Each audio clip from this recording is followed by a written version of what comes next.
صلی اللہ تعالی علیہ وآلہ وآصحابہ وبارک وسلم صلاۃ دائمۃ سرمدا ابدا۔ عزیزان گرامی وقار، یہ سلسلہ عشرہ مجالس کا آج ہمارا یہ تیسرا دن ہے۔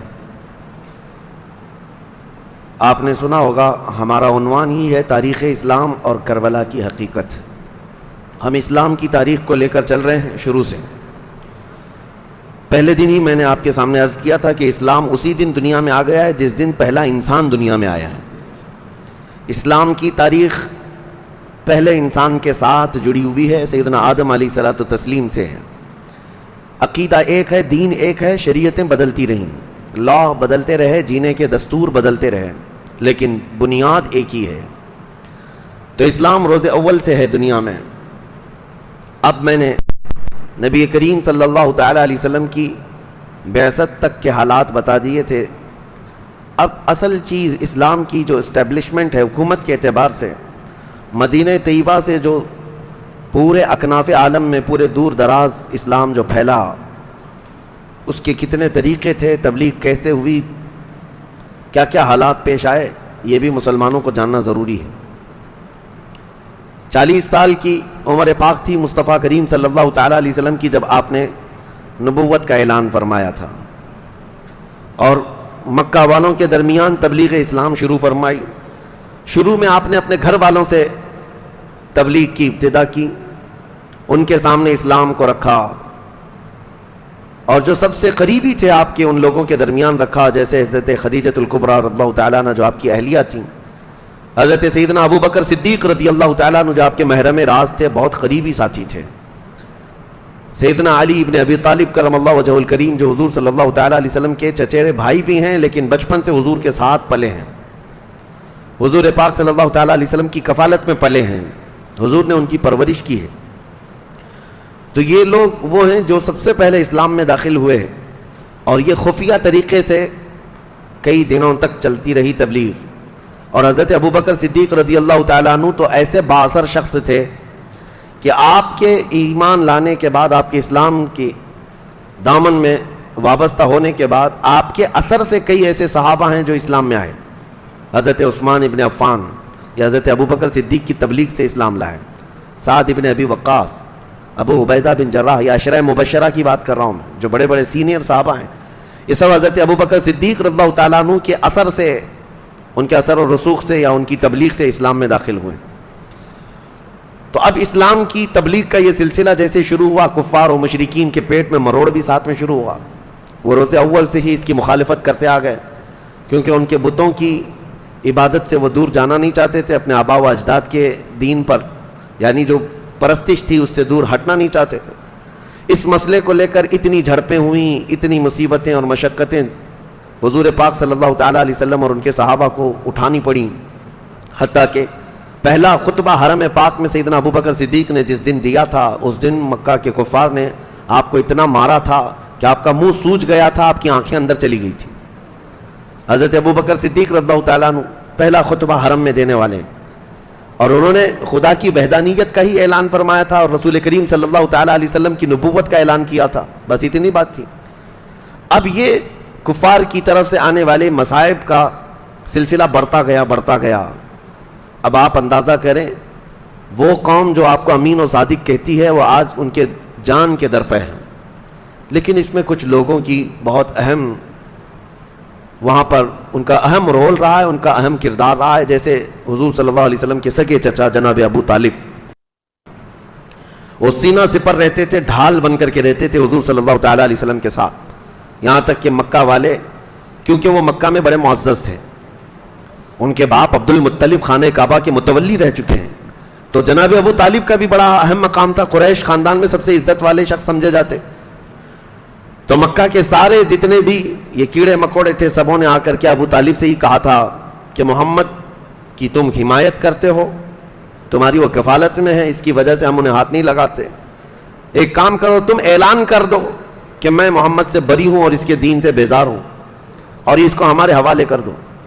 جناب ابو طالب نے کہا تھا، اے مکہ والو، اگر تم میرے ایک ہاتھ میں سورج لا کر رکھ دو، ایک ہاتھ میں چاند لا کر رکھ دو، تب بھی محمد میں تمہارے حوالے نہیں کروں گا۔ جناب ابو طالب اس طرح سے حمایت کے ساتھ کھڑے رہے رسول کریم صلی اللہ تعالیٰ علیہ وسلم کی، تو کفار مکہ باضابطہ طریقے سے ایذا رسانیوں میں اتنی شدت حضور صلی اللہ تعالیٰ علیہ وسلم پر براہ راست نہیں کر پاتے تھے، انڈائریکٹ دوسری جگہوں سے۔ پھر وہ وقت بھی آیا جب نبوت کا 10واں سال تھا، یعنی آپ صلی اللہ تعالیٰ علیہ وسلم کی عمر مبارک 50 سال کی تھی، اور یہ ایسا ایک وقت ہے جو آزمائشوں کی انتہا ہو گئی تھی، امتحانات بڑھ گئے تھے۔ حضور صلی اللہ تعالیٰ علیہ وسلم کا ان کافروں نے سوشل بائیکاٹ کر دیا، اعلان کر دیا، اور خانہ کعبہ کے دروازے پر پورے معاہدے ایگریمنٹ کے طور پر کچھ دستاویز لکھ کر کے لٹکا دیے گئے تھے چمڑے پر، محمد صلی اللہ تعالیٰ علیہ وسلم کے ساتھ کوئی نہ لین دین کرے گا، نہ کلام کرے گا، نہ ان سے کوئی بھی رشتہ رکھے گا، نہ ان کے پاس کوئی راشن پانی کھانا دانا کچھ جانے دے گا۔ یہ سب چیزیں کعبے کے اوپر لٹکا دی گئی تھی، اور مکہ والے اس کا لحاظ کرتے تھے۔ یہ ایسا تھا کہ صرف حضور صلی اللہ تعالیٰ علیہ وسلم، آپ کے پورے خاندان کا بائیکاٹ تھا۔ شعب ابی طالب جس کو کہا جاتا ہے، مکہ میں ایک گھاٹی، دو پہاڑوں کے بیچ میں ایک درہ ہے، وہاں پر نبی کریم صلی اللہ تعالیٰ علیہ وسلم اور آپ کے خاندان کے لوگ گزر بسر کرتے رہے۔ یہ دن 2 دن 3 دن یا 10 دن 40 دن کا بائیکاٹ نہیں تھا، مسلسل یہ بائیکاٹ 3 سال تک چلا۔ ان دنوں میں رسول کریم صلی اللہ تعالیٰ علیہ وسلم کے ہاں کھانے پینے کی اتنی قلت تھی کہ چمڑے جو مل جاتے تھے تو اس کو ابال کے کھا لیا کرتے، یہ درخت کے پتوں سے اپنے پیٹ کو سکون دے دیا کرتے تھے۔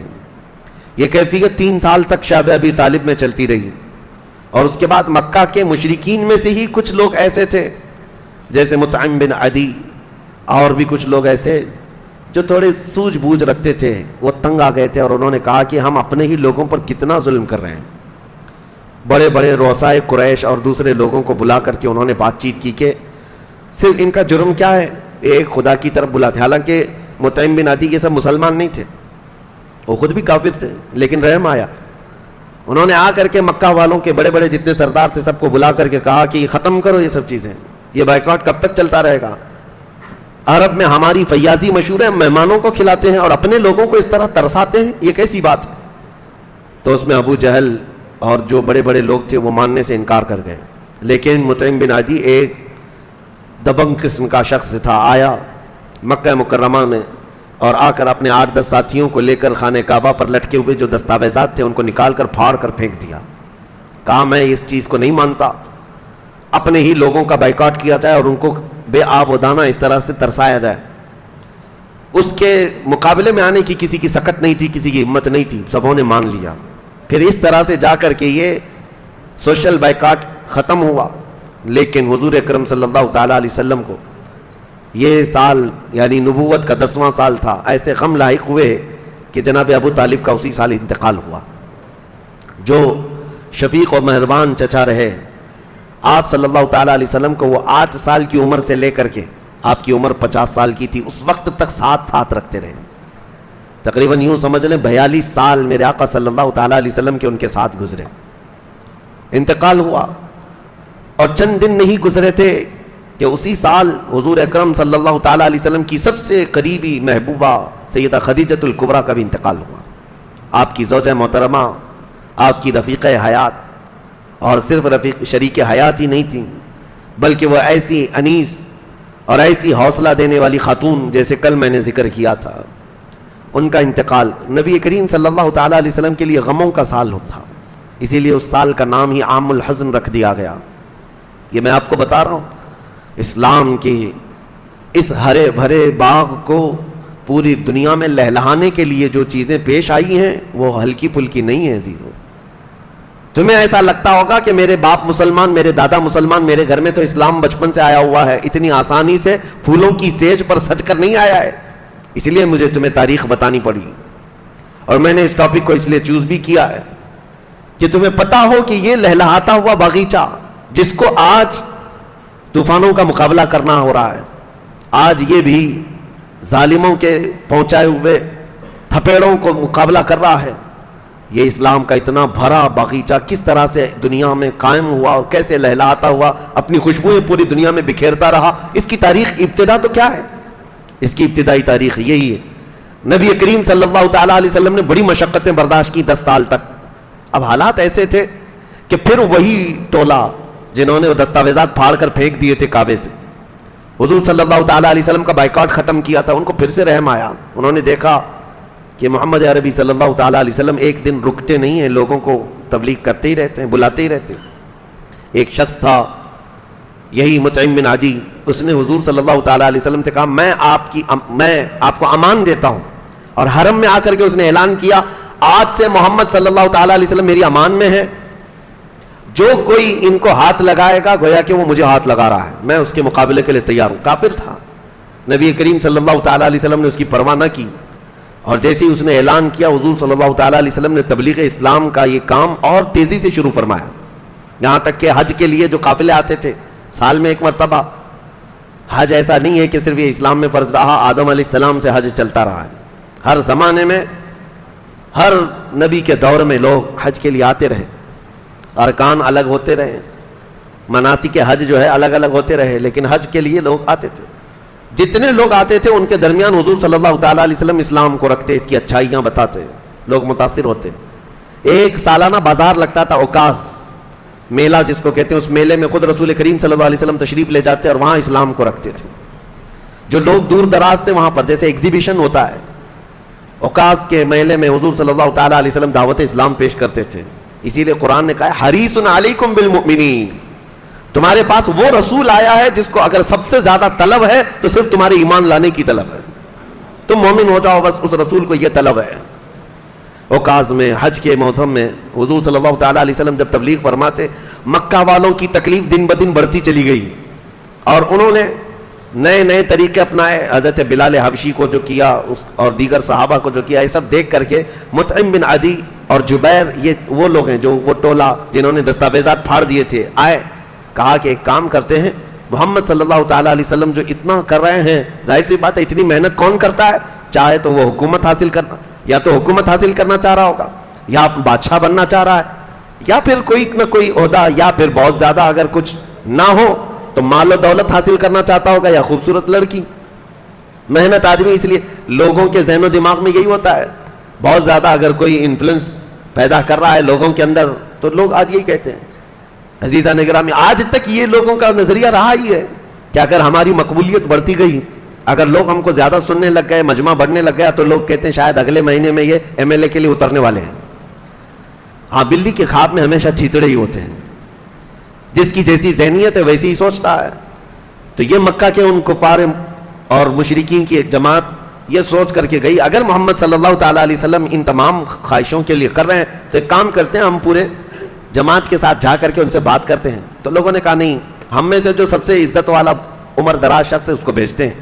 تو عتبہ اس وقت حضور صلی اللہ تعالیٰ علیہ وسلم کے پاس آیا، جو ان لوگوں میں بڑا مشہور تھا، عزت والا، پیسے والا، مال والا، بہت کچھ تھا. عتبہ آیا حضور پاک صلی اللہ تعالیٰ علیہ وسلم کے پاس آ کر اس نے کہا، اے محمد، آپ اتنی مشقتیں، اتنی مصیبتیں برداشت کرتے ہیں اور پھر بھی اپنے مشن پر لگے ہوئے ہیں. ہو سکتا ہے آپ کو کوئی لڑکی پسند ہو خوبصورت، ہم عرب کی سب سے حسین عورت آپ کے حوالے کر دیں، آپ بولو. یا اگر مال و دولت کی بات ہے تو ہم سارے مکہ والے مل کر کے آپ کو مال و دولت جمع کر دیں. یا پھر اگر آپ کو حکمرانی کا شوق ہے تو میں اعلان کر دیتا ہوں کہ آپ ہمارے حکمران ہیں. لیکن یہ دین کے معاملات یہ سب چھوڑ دو، یہ ہمارے خداؤں کو چھیڑنا چھوڑ دو، یہ سب چیزیں چھوڑ دو. نبی کریم صلی اللہ تعالیٰ علیہ وسلم نے عتبہ کے بیان میں جواب میں کوئی بات نہیں فرمائی، بلکہ قرآن عظیم کی آیتیں تلاوت کرنا شروع فرمایا. وہ آیتیں جو رب العالمین نے خود اپنے حبیب پر اتاری ہیں. عزیزان گرامی، اوقات 14 صدیوں بعد آج کسی قاری قرآن سے اچھی آواز میں جب ہم قرآن کی تلاوت سنتے ہیں تو مست ہو جاتے ہیں، اور جس پر خود قرآن اترا ہے اور رب العالمین کا وہ محبوب رسول جو سید المرسلین ہے، اس کی زبان سے جب قرآن کی آیتیں نکل رہی ہوں گی تو کیا اثر رکھتی ہوں گی. وہ جو عتبہ یہ ساری چیزیں لے کر کے آیا تھا، اس کے رونگٹے کھڑے ہو گئے، یہاں تک کہ بدن میں کپکپی طاری ہو گئی، اور تھوڑی دیر تک رک نہ سکا، فوراً بھاگتا ہوا آیا، اپنی جماعت سے کہنے لگا، اے لوگو ادھر آؤ، میں جہاں جا کر کے آ رہا ہوں اور ان سے جو کلام سن کر کے آ رہا ہوں، یقین جانو میں قسم کھا کر کہتا ہوں، نہ وہ شاعری ہے نہ وہ جادوگری ہے، بلکہ وہ ایک ایسا کلام ہے، میں نے اپنی زندگی میں ایسا کلام کبھی سنا نہیں ہے. سننے کو جی چاہتا ہے، طبیعت مائل ہو جاتی ہے، اور اگر اور تھوڑی دیر میں رکتا تو محمد عربی کے غلاموں میں شامل ہو جاتا. لوگوں نے کہا اتبا تمہیں کیا ہو گیا, تم مکہ کے سرداروں میں سے ہو, تمہیں کیا ہو گیا؟ اس نے کہا مجھے پتا نہیں ہے, لیکن اس کلام میں جو حلاوت اور شیرینی ہے میں نے بڑے بڑے شاعروں کی زبان میں بھی نہیں دیکھی ہے, کہیں میں نے یہ کلام نہیں سنا ہے. اس کے بعد اس نے کہا میں نے سارے آفرز رکھ دیے, ہماری جانب سے جو کچھ بھی پیشکش تھی سب رکھ دیا. اے لوگوں, اے میرے مکہ کے ساتھیوں, میرا دل کھل کر کے سامنے آ گیا ہے کہ محمد صلی اللہ تعالیٰ علیہ وسلم نہ حسن کے لیے کھڑے ہیں, نہ دولت کے لیے کھڑے ہیں, نہ حکمرانی کے لیے کھڑے ہیں, وہ کچھ اور ہی چاہتے ہیں. لوگوں نے کہا کہ پھر اور کیا چاہتے ہیں؟ کہا یہ تو ہمیں بھی نہیں سمجھ میں آتا. وہ غربت پسند کرتے ہیں, ہلکے کھانے بھی پسند کرتے ہیں, یعنی عام سے سادہ لباس میں رہنا, سادہ غذا کھانا پسند کرتے ہیں. نہ حکمرانی پسند ہے, نہ حسن و جمال, نہ ماں دولت و مال. پھر لوگوں نے پوچھا ان کی خواہش کیا ہے؟ تو کہا ان کی خواہش صرف یہ ہے کہ جو دین وہ لے کر کے آئے ہیں وہ پوری دنیا میں غالب آ کر کے رہے. عزیزان گرامی, میں نے خطبے کے بعد وہی آیت آج تلاوت کی ہے. میرا مولا فرماتا ہے هو الذی ارسل رسولہ بالہدی ودین الحق لیظہرہ علی الدین کلہ. اللہ فرماتا ہے وہ اللہ ہے جس نے اپنے رسول کو دین حق کے ساتھ بھیجا ہے, دین حق اور ہدایت کے ساتھ بھیجا ہے. کس لیے بھیجا ہے؟ خود مولا فرماتا ہے تاکہ اس کا دین پوری دنیا میں غالب آ جائے. رسول کس لیے آئے ہیں؟ پوری دنیا میں دین کو غالب کرنے کے لیے آئے ہیں. اب یہاں پر رک کر کے میں تاریخ میں پھر واپس جاؤں گا.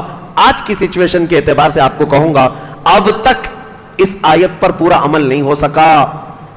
پوری دنیا میں دین غالب آنا ہے. حضور پاک صلی اللہ تعالیٰ علیہ وسلم نے پوری کوششیں فرمائی, صحابہ نے کی, تابعین نے کی, اولیاء کاملین نے کی. یہ سلسلہ تبلیغ کا چلتا آ رہا ہے اور اسلام کا غلبہ ہونا ہے.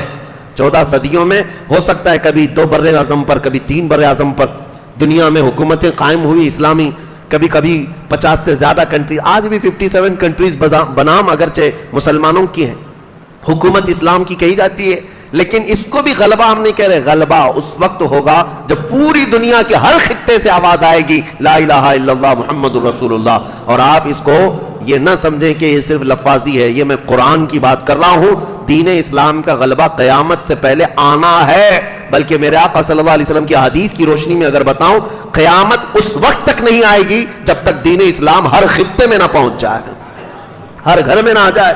وہ دور آئے گا, وہ امام مہدی کا دور ہوگا جب اسلام پوری دنیا میں غالب آ کر رہے گا. کوئی دوسرا دین, کوئی دوسرا فرقہ, کوئی دوسری جماعت نہیں ہوگی, بلکہ میرا تو یہ وجدان ہے فرقے دیگر مذاہب ادیان تو چھوڑو, پوری دنیا میں انشاءاللہ العزیز جو بھی ہوگا وہ سنی صحیح العقیدہ, بلکہ ہر آدمی یہ کہنے والا ہوگا لبیک یا رسول اللہ. دین کا غلبہ ہو کر رہے گا. اب تاریخ کی طرف ہم چلتے ہیں. نبی کریم صلی اللہ تعالیٰ علیہ وسلم کی یہ خواہش تھی کہ دین ہر ایک تک پہنچ جائے. اس کے لیے کیا کیا کیا؟ اب یہ غموں کا سال گزرا تھا کہ نبی کریم صلی اللہ تعالیٰ علیہ وسلم نے جب محسوس فرمایا 10 سال کی تبلیغ میں مکہ میں 40-50 سے زیادہ لوگ اسلام نہیں لائے, لیکن باہر والے جو آتے تھے وہ متاثر ہوتے تھے. تو سب سے پہلے مدینے سے 6 لوگ آئے تھے. مدینے کا پرانا نام یثرب تھا. تاریخ میں یہ بات جاننا ضروری ہے کیونکہ ہمارا مرکز ہے جہاں سے اسلام کی نشو نما ہوئی. پوری دنیا کو انقلاب لانے والی جو زمین ہے, ریولوشن لانے والی جو زمین ہے. ایک ڈاکٹر جوزف ایڈم, یہ ایک بہت بڑا سائنٹسٹ بھی ہے, دانشور بھی ہے. اس نے ایک تحریر لکھی ہے. اس نے کہا ہے کہ آج دنیا اس بات سے ڈر رہی ہے کہ کہیں عربوں کے ہاتھ میں نیوکلیئر ہتھیار نہ پہنچ جائے, یعنی نیوکلیائی ہتھیار جو ہیں یہ عربوں کے ہاتھ میں پہنچ نہ جائیں, نہیں تو پوری دنیا کی نیند حرام کر دیں گے. اور اسی لیے ان کو کسی کو نیوکلیئر نہیں بنایا گیا, یا جیسے بھی ہے.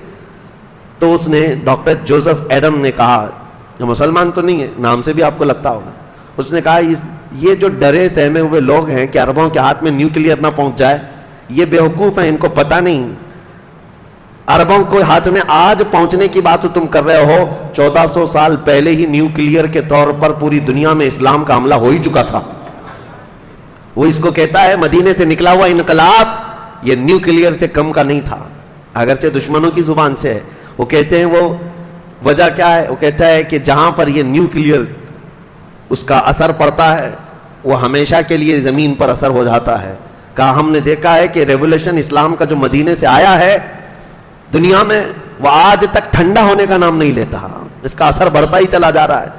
تو یہ انقلاب جس زمین سے آیا اس زمین کا جغرافیہ جاننا ضروری تو ہے. یثرب بیماریوں کا ایک مرکز، لوگ وہاں پر زیادہ جانا پسند نہیں کرتے. وہاں کے رہنے والے جو باشندے تھے پرانے، یہ میرے آقا صلی اللہ تعالیٰ علیہ وسلم کے قدمائے ناز ہیں کہ یثرب میں پڑھے تو اس کو طابہ، طیبہ اور مدینۃ المنورہ بنا.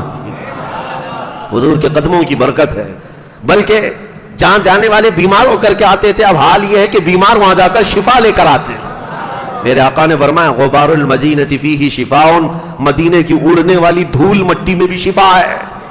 ہاں، مدینے سے جو صحابہ گھوڑ سواری کرتے یا گھوڑے پر دوڑ کر کے نکلتے تو گھوڑے جب دوڑتے تھے تو ٹاپ کے نیچے سے دھول اڑتی تھی، اور دھول جو چہروں پر آتی، فرمایا گیا کہ وہ دھول کو صاف نہ کرو. دنیا میں کہیں پر بھی جائیں تو دھول مٹی اپنے چہرے سے ہم پوچھتے ہیں، مدینے کی مٹی کے لیے کہا مت صاف کرو، اس لیے کہ وہ تمہارے جسموں کی دوا بھی ہے، شفا بھی ہے. شفا ہے. وادی بطحان آج بھی وہ علاقہ ہے جہاں خاک شفا جس کو مشہور کا سارے لوگوں میں مشہور ہے، ایک مٹی مدینے کی وادی بطحان. وہاں کے لوگوں کے جسموں میں کھجلی تھی تو انہوں نے عرض کیا تھا حضور صلی اللہ تعالیٰ علیہ وسلم سے. حضور نے فرمایا تھا یہاں کی مٹی لے کر جسموں میں لگا لو. انہوں نے لگایا، زندگی بھر کے لیے ان کو شفا مل گئی. آج تک وہاں سے جو تبرکات کے قائل ہیں وہ تمام اہل عقیدت، اہل محبت اس مٹی کو عقیدت سے اٹھا لاتے ہیں. ہمارا تو یہ ماننا ہے کہ وہ ایک خاص علاقہ ہے جہاں سے مٹی لاتے ہیں لوگ، لیکن ہم تو یہ مانتے ہیں کہ حضور کا پورا مدینہ دارالشفا ہے، پورا مدینہ دارالشفا ہے. اب رہی بات وہ دوسرے لوگوں کی، ان کو کیا ہے، اللہ ہدایت عطا فرمائے. یہ دلیلیں ڈھونڈتے رہ جائیں گے کہ یہ کہاں ہے وہ کہاں ہے. ان ظالموں کو ابھی دلیلوں میں الجھنے کی ہی اللہ تبارک و تعالیٰ نے کیسی زندگی دی ہے ان کو کہ یہ مندروں کو دیکھنے کے لیے عرب سے یہاں آ رہے ہیں، اور پھر ہمارے مدینے میں اٹھانے والی مٹی پر اعتراض کرتے ہیں کہ تم لوگ تو قبر پجوے ہو، شرک کرتے ہو، بدعت کرتے ہو. ہم تو کہتے ہیں تمہارے لیے یہ ساری مندریں مبارک، ہمارے لیے میرے آقا کے قدموں سے لگی مٹی مبارک. تم اپنے اپنے نصیبے کی بات ہے. اب یہ یثرب سے 6 لوگ آئے تھے حج کے دوران. نبی پاک صلی اللہ تعالیٰ علیہ وسلم نے ان کے سامنے اسلام رکھا. مدینے کے والوں کی ایک اور طبیعت میں بتا دوں کہ پورے عرب آپ گھوم کر کے دیکھ لیں، 14 صدیاں گزر گئی، آج بھی جدہ میں جاؤ، ریاض میں جاؤ، طائف میں جاؤ، دمام میں جاؤ، کہیں پر بھی، مکہ میں جاؤ، لوگوں سے بات چیت، ہمارے سب جگہ کے لوگوں سے بات چیت ہے، لیکن سب عرب کے لوگ خود بھی کہیں گے اہل المدینہ ارق قلوبا. سارے عرب یہ کہتے ہیں مدینے کے لوگ بہت نرم دل ہوتے ہیں. آج بات کرنے میں بھی ان کے ہاں بڑی متانت ہے، سنجیدگی ہے. وہ اجنبی لوگوں سے بھی چھیڑ چھاڑ نہیں کرتے. بہت سارے سعودیوں کی بد مزاجی سے لوگ تنگ آ کر کے واپس آ جاتے ہیں، اور جانتے ہیں عربوں کی بد مزاجی کیسی، اکھڑ دماغ کے بدو لوگ. لیکن مدینے والے اس طرح نہیں کرتے. ایک حیرت کی بات میں بتاؤں آپ کے سفر کی. ابھی حج کے سفر سے میں آیا، بہت میرے رونگٹے کھڑی کر دی ایک بات. ایک پاکستانی شخص ہے، وہ آیا تھا اپنے گاؤں سے، ویزا لگا کر کے آیا ہے مدینے کا. اللہ کرے کہ ہماری زندگی میں ایسی نوکری مل جائے. میرے مرشد گرامی حضور تاج الشریعہ رحمۃ اللہ تعالیٰ علیہ فرماتے ہیں بلحوث سن، سیم و زر کی بندگی اچھی نہیں، ان کے در کی بھیک اچھی، سروری اچھی نہیں. جو یہاں کا فقیر بھی ہو گیا وہ بادشاہ سے کم نہیں ہے. پاکستانی شخص تھا، آیا کام کاج کے لیے. مدینہ طیبہ میں آنے کے بعد جو کفیل ہوتا ہے، کفیل کا جو عرب ہوتا ہے اسپانسر، جس کے ذریعے سے ویزا ملتا ہے کمپنی کو، یعنی گورنمنٹ کو، وہ یہ ذمہ داری دیتا ہے کہ یہ شخص میری کفالت میں، ذمہ داری میں نے اس کو بلایا. یہ کفیل کا سسٹم وہاں پر ہے، اسپانسر. تو اب 2-3 مہینے نہیں گزرے تھے کہ ہوتے ہیں بہت سارے لوگ، وہ گھبرایا ہوا بار بار اپنے گھر کو یاد کرتا ہوا بھاگنے کے چکر میں تھا. لیکن پاسپورٹ تو کفیل کے ہاتھ میں ہوتا ہے. سعودی بڑے سخت ہوتے ہیں، پاسپورٹ ہاتھ میں لے لیتے ہیں، جانے نہیں دیتے. نہ وہ جا سکتا، بغیر پاسپورٹ کے سفر نہیں کر سکتا، کہیں ادھر ادھر نہیں جا سکتا. دوسری جگہ گیا تو اس پر کیس ہو جائے گا حروب کا، یعنی بھاگ گیا ہے، اور گورنمنٹ پولیس پکڑ کے جیل میں ڈالے گی. اب یہ مدینے کا شخص جو کفیل ہے، اس کے پاس یہ کام کرنے والا، اس شخص نے جو بیان کیا میں آپ کے سامنے عرض کر رہا ہوں. 2-3 مہینے کے بعد گھبرایا ہوا روتا تھا، بھاگنے کا ارادہ تھا. اس نے آ کر کے اپنے کفیل سے، جو عرب تھا، مدینے کا تھا، اس سے کہا کہ مجھے وطن جانا ہے، گھر جانا ہے. تو اس نے کہا نہیں، میں نہیں جانے دوں گا. کہا مدینے میں تو ہے، یہاں مدینے میں رہ رہا ہے، یہاں کی ہوا، یہاں کی فضا خوشحالیاں ہیں، برکت ہے، یہاں رہ جا. کہا نہیں، مجھے گھر یاد آ رہا ہے. تو اس نے کہا نہیں، جانا ہو اگر کسی مزدور کو بھی واپس، یعنی فائنل اگر جانا ہے تو ایک سسٹم ہے، خروج لگاتے ہیں. خروج کا مطلب ہوتا ہے ایگزٹ. کفیل اسپانسر آ کر کے گورنمنٹ کو یہ کہتا ہے کہ میں نے اس کو ایگزٹ کر دیا, میں نے اس کو باہر کر دیا, خروج لگا دیا. اب وہ مزدور آ سکتا ہے, قانونی ہے یہ جو کام کرنے والا. ایگزٹ لگا کر کے آنے کا مطلب فائنل آ رہا ہے. اب اس عرب نے کہا کہ میں ایگزٹ نہیں لگا سکتا تیرے اوپر, خروج کا یہ سکہ نہیں لگا سکتا. وہ بہت منت سماجت کرتا رہا, کہا کہ آپ کچھ لے لو, پیسہ مجھے مت دو. کہا پیسے ویسے کا مسئلہ ہی نہیں میرے لیے, مال و دولت اللہ نے بہت دیا ہے. 8 دن گزرنے کے بعد وہ پاکستانی کہتا ہے, میں اس کا جبہ پکڑ کر کے ہلا دیا, کہا کہ خروج لگا دینے میں, ایگزٹ لگا دینے میں کیا جاتا ہے. اس نے کہا بیٹا بات یہ نہیں ہے کہ میرے پیسوں کا نقصان ہوگا, تیرے ویزے لگانے کے خرچے کا نقصان ہوگا.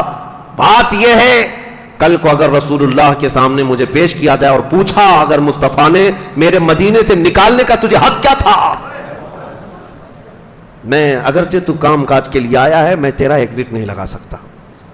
زندگی تو پوری گزار لے, اب میری بات سن, کام میں دل نہیں لگتا, کام نہیں کرنا چاہتا. وہ عرب کی زبان میں کہہ رہا ہوں, جو مدینے والا کہتا ہے کہ میری طرف سے ہر مہینے 1500 ریال لے لے اور صبح سے شام تک خالی درود پڑھتا بیٹھ جا, کام مت کر, میرے گھر میں رہ, کام مت کر, دل نہیں لگتا. لیکن تو جو بھی کہے گا میں ایگزٹ نہیں لگاؤں گا, مجھے ڈر ہے کہ کبھی نبی پاک نے فرما دیا میرے مدینے سے نکالنے کا تجھے حق کیا تھا. میرے عزیزوں, وہ پاکستانی شخص کہتا ہے یہ بات سن کر کے میں سہم گیا, 14 صدیوں بعد بھی مدینے والوں کا دل آج بھی اس طرح سے ہے. یہ میرے آقا کی برکت تھی. عزیزان گرامی وقار, تنگ آ کر کے اس نے یہ بھی کہا کہ دیکھو اگر تم دوسرے کسی سے نقل کفالہ کہتے ہیں, یعنی ٹرانسفر لینا چاہتے ہو کسی دوسرے کفیل کے پاس, دوسرے اسپانسر کے پاس, وہ ٹرانسفر کر کے دے دوں گا لیکن ایگزٹ نہیں کروں گا, اس لیے کہ میں ڈرتا ہوں کہ مدینے سے کسی کو نکال دوں. تو یہ میں نے صرف ایک مثال اس لیے رکھی کہ مدینے والوں کے دل نرم تھے, وہ نرم دل تھے. آج بھی پتا ہے مدینہ طیبہ میں ان کا دیا ہوا رواج ہے, جو بھی اجنبی شخص آتا ہے اس کو محمد کہہ کر پکارتے ہیں. نام معلوم نہ ہو تو ارے ترے یہ سب چیزیں نہیں کہتے, وہ یوں پکارتے ہیں محمد. جو بھی اجنبی شخص ہو جس کا نام نہیں پتا ہے اس کو وہ لوگ محمد کہہ کر پکارتے ہیں, محمد کہہ کر پکارتے ہیں. اور یہ طریقہ آج کا نہیں, 14 صدیوں سے چلا آ رہا ہے. ان کے جو علماء ہیں وہ کہتے ہیں یہ رواج ہمارے بزرگوں نے دیا ہے کہ سب سے پہلے ہمارے مدینے میں جو شخص آیا اجنبی, وہ محمد عربی صلی اللہ تعالی علیہ وسلم کی شکل میں, اور ایسے آئے کہ ہمیں دنیا کی اجنبیت سے نکال کر پوری دنیا کا مرکز بنا دیا. جو بھی آتا ہے مدینے میں مہمان, ہم اس کو محمد کہہ کر پکارتے ہیں. عزیزان گرامی اوقات, 6 لوگ پہلے اسلام لائے, یہ لوگ گئے, دوسرے سال پھر کچھ لوگ آئے, 12 لوگ اسلام قبول کیے. اب جب 12 لوگ اسلام قبول کیے تو نبی کریم صلی اللہ تعالی علیہ وسلم نے حضرت مصعب صحابی ہیں ان کو بھیج دیا یثرب, جا کر کے کہ تم لوگوں میں تبلیغ کرو اور ان کو تعلیم دو. وہ تعلیم دیتے رہے, احکام سکھاتے رہے. سال بھر نہیں گزرا تھا کہ تقریباً 72 لوگ اس قافلے میں آئے حج کے, اور نبی کریم صلی اللہ تعالی علیہ وسلم کے ہاتھ پر سبوں نے اسلام قبول کیا. اسعد بن زرارہ, سعد بن معاذ, یہ بڑے بڑے صحابہ ہیں جو قبیلہ اوس اور خزرج, جو وہاں بڑے مشہور قبیلے تھے, یہ قحطانی عرب کے قبیلے تھے مدینے میں آباد. یہ پورے یہودی بھی نہیں تھے, پورے بت پرست بھی نہیں تھے, لیکن یہودیوں کا اثر ان کے اندر تھا. مکہ والوں کی بت پرستی کی طرح نہیں تھے, لیکن تھے اسلام سے دور, یعنی ایمان والے تو نہیں تھے. لیکن ان میں سے حضرت سعد بن معاذ کا ایمان لانا اتنا اثر کر گیا کہ ان کا پورا قبیلہ اسلام لایا. وہ قبیلے کے سردار تھے. اب ان لوگوں نے آتے ہی حضور صلی اللہ تعالی علیہ وسلم سے یہ کہنا شروع کیا کہ آپ مکہ میں نہ رکیں, آپ چلیں ہمارے وطن آ جائیں. یہ مدینے والوں کی ریکویسٹ تھی حضور صلی اللہ علیہ وسلم, اور یہ اصرار بڑھتا گیا. جانتے ہو سعد بن معاذ وہ صحابی ہیں جو مدینے میں پورے انصار کے سردار ہیں, سید الاوس کہا جاتا ہے ان کو, اوس قبیلے کے سردار تھے. اس کے باوجود ان کی ایک ادا میں بتاؤں, وہ مدینے میں رہ کر کے پتے کھا رہے تھے اور چمڑے ابال کر کھا رہے تھے. لوگوں نے پوچھا تمہارے پاس مال کی قلت کہاں سے آ گئی, قحط تو ہے نہیں, تم کیوں یہ چمڑے اور پتے کھا رہے؟ کہا میں نے سنا ہے کہ مکہ والوں نے میرے مصطفیٰ کا سوشل بائیکاٹ کیا ہے, اور حضور صلی اللہ علیہ وسلم شعب ابی طالب میں گھاٹیوں میں پتے کھا رہے ہیں اور چمڑے کھا رہے ہیں, تو مجھے یہ گوارا نہیں کرتا کہ میں مدینے میں کھجوریں کھاؤں. میں یہاں رہ کر کے وہی کھاؤں گا جو میرے آقا کھا رہے ہیں. تو یہ لگاؤ اتنا تیز بڑھ گیا تھا کہ وہ آ کر کے حضور صلی اللہ تعالی علیہ وسلم سے عرض کرنے لگے کہ آپ مدینے چلیں, یعنی یثرب چلیں. اب اس بات پر حضور صلی اللہ علیہ وسلم نے سب سے بیعت لی. اس کو بیعت عقبہ کہتے. یہ مینا کی وادیوں میں بیعت لی جا رہی تھی. سنیے یہ پہلی بیعت ہے. نبی کریم صلی اللہ تعالیٰ علیہ وسلم نے اپنے ہاتھ میں ان کا ہاتھ لیا. پہلی بیعت ہے اور مدینے والوں سے ہے, اور ان سب سے یہ بیعت لی کہ اگر میں آ جاؤں مکہ چھوڑ کر تمہارے ہاں تو تم لوگ میرے ساتھ کیا سلوک کرو گے. اس بات پر انہوں نے کیا بیعت کی, کہا ہمارے مال دولت ہماری اولاد بلکہ ہماری جانوں سے بڑھ کر کے ہم آپ کی حفاظت کریں گے. اس بات پر حضور صلی اللہ علیہ وسلم کے ہاتھ میں انہوں نے بیعت کی. ان کے جو سردار تھے اسعد بن زرارہ وہ کھڑے ہو گئے, 70 لوگوں میں کھڑے ہو گئے, کہا کہ تم بلا رہے ہو حضور صلی اللہ علیہ وسلم, سوچ لو اور ایک بار سوچ لو, اگر یہ ہجرت کر کے ہمارے شہر میں آتے ہیں تو گویا کہ ہم نے صرف مقابلہ قریش سے نہیں کرنا ہے جو یہاں مکہ والے. اسعد بن زرارہ نے کہا آج اس بات پر کیا تم تیار ہو کہ آج کے بعد سے اگر یہ محمد صلی اللہ تعالیٰ علیہ وسلم مدینہ ہجرت کر کے آتے ہیں تو ہمارا مقابلہ پوری دنیا کے جنات سے ہوگا, پوری دنیا کے انسانوں سے ہوگا, ساری سرکش طاقتوں سے ہوگا. تم مدینے میں چھوٹی تعداد میں ہو, مختصر تعداد میں ہو, سوچ کر کے بتاؤ.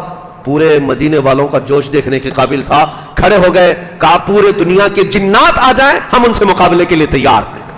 ہم نبی پاک صلی اللہ تعالیٰ علیہ وسلم کے ہاتھ میں ہاتھ دے کر بیعت کرتے ہیں.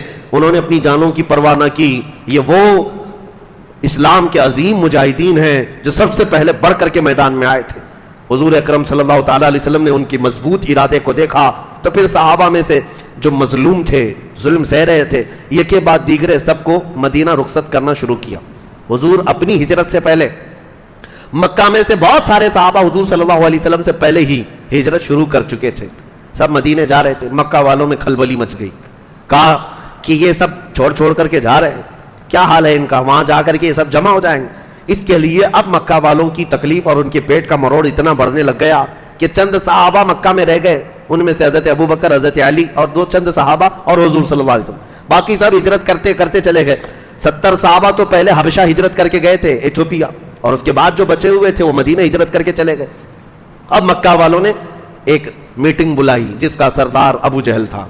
وہ میٹنگ ندوہ ایک جگہ تھی جہاں پر سب مشورے ہوا کرتے تھے, جیسے کہ کل میں نے بتایا تھا دار الندوہ, ایک وہ جگہ جو ان کی پارلیمنٹ تھی اس کا نام ندوہ تھا. وہ پارلیمنٹ میں مشورے ہوتے تھے. اس میں مشورہ یہ کیا جا رہا تھا کہ اس محمد صلی اللہ علیہ وسلم کا کیا کیا جائے. تقریباً 12 قبیلے اس میں شریک ہوئے تھے مکہ کے.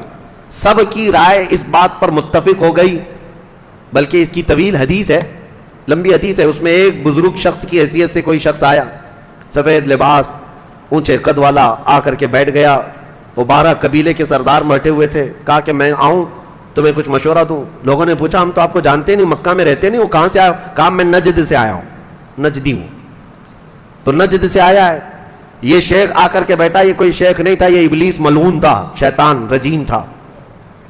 حیرت کی بات ہے, عجیب اتفاق ہے, جہاں میٹنگ ہو رہی وہ ندوہ ہے اور مشورہ دینے کے لیے آیا وہ نجدی ہے, مشورہ دینے کے لیے نجدی آیا ہوا ہے. سب سے اس نے کیا مشورہ دیا کہ دیکھو تم میں سے کوئی ایک بھی محمد صلی اللہ تعالیٰ علیہ وسلم کا قتل کرے گا تو قریش جو ہے نا بدلے میں تمہارے کسی شخص کا قتل کریں گے. وہاں ایسا ہی سسٹم تھا, ایک خاندان کے آدمی کو قتل کیا گیا تو پورا خاندان اس خاندان کا قتل کرتا, اس کے ایک آدمی کا قتل کرتا, یہ سسٹم تھا. تو اس نے کہا ایک کام کرو, مکہ کے ہر خاندان کا ایک ایک آدمی تیار کرو اور سب کے ہاتھوں میں تلوار دو اور سارے لوگ مل کر کے محمد صلی اللہ علیہ وسلم کا قتل کرو, تاکہ سارے لوگ جب قاتل ہوں گے تو قریش ایک خاندان رہ جائے گا اور سارے قبیلوں سے وہ کیسے بدلہ لے سکتے ہیں. سبوں نے کہا بہت اچھا مشورہ دیا, ابلیس ایسا ہی مشورہ دے سکتا تھا. سب اس کی رائے پر متفق ہوئے اور سب قبیلوں میں سے ایک ایک بہادر شخص کو کھڑا کیے تلوار دے کر کے. اب یہ وقت تھا ٹرننگ پوائنٹ جس کو کہیں. نبی پاک صلی اللہ تعالیٰ علیہ وسلم کے گھر کے بعد سارے ظالم کھڑے ہو گئے تلوار سونتے ہوئے, رات کا انتظار کر رہے تھے کہ رات کی اندھیریاں چھا جائیں تو گھر میں داخل ہو کر کے یہ ہر ایک آدمی تلوار سے حملہ کرے, ایک بار خاتمہ کر دیں. اب دین کا معاملہ بھی نہ رہے گا اور نہ ہی حضور صلی اللہ تعالیٰ علیہ وسلم کی تبلیغ کا معاملہ. لیکن یہ وہی رات ہے جس رات مولا کریم نے اپنے حبیب کو حکم فرمایا کہ اے رسول پاک صلی اللہ تعالیٰ علیہ وسلم آپ اس مکہ سے ہجرت کر کے مدینے تشریف لے جائیں. حضور چاہتے تو پہلے ہی چلے جاتے, لیکن اللہ کے حکم کا انتظار کر رہے تھے. حضور صلی اللہ تعالیٰ علیہ وسلم اس دن اٹھے, حضرت علی کو اپنے بستر پر سلایا, امانتیں سپرد کر دی مکہ والوں کی, کہا صبح یہ دے کر کے تم بھی مدینے چلے آنا. رات کے وقت اپنے گھر سے نکل رہے, سورہ یاسین کی تلاوت کرتے ہوئے ہاتھ میں مٹی کے کنکریاں کچلیں اور ان کافروں کے منہ کی طرف پھینک دیا، سب اندھے ہو گئے، کوئی دیکھ نہ سکا۔ اور اس کے بعد نبی پاک صلی اللہ علیہ وسلم سیدھے ابو بکر صدیق کے گھر آئے اور ان کو ساتھ لیا اور مدینے کی طرف روانہ۔ یہ پہلی ہجرت ہے حضور صلی اللہ تعالیٰ علیہ وسلم کی۔ یہاں سے اب اسلام ساتھ ساتھ چل رہا ہے اور اسلام کی اسٹیبلشمنٹ ہونے جا رہی ہے، دولت اسلام، سلطنت اسلام، حکومت اسلام قائم ہونے جا رہی ہے۔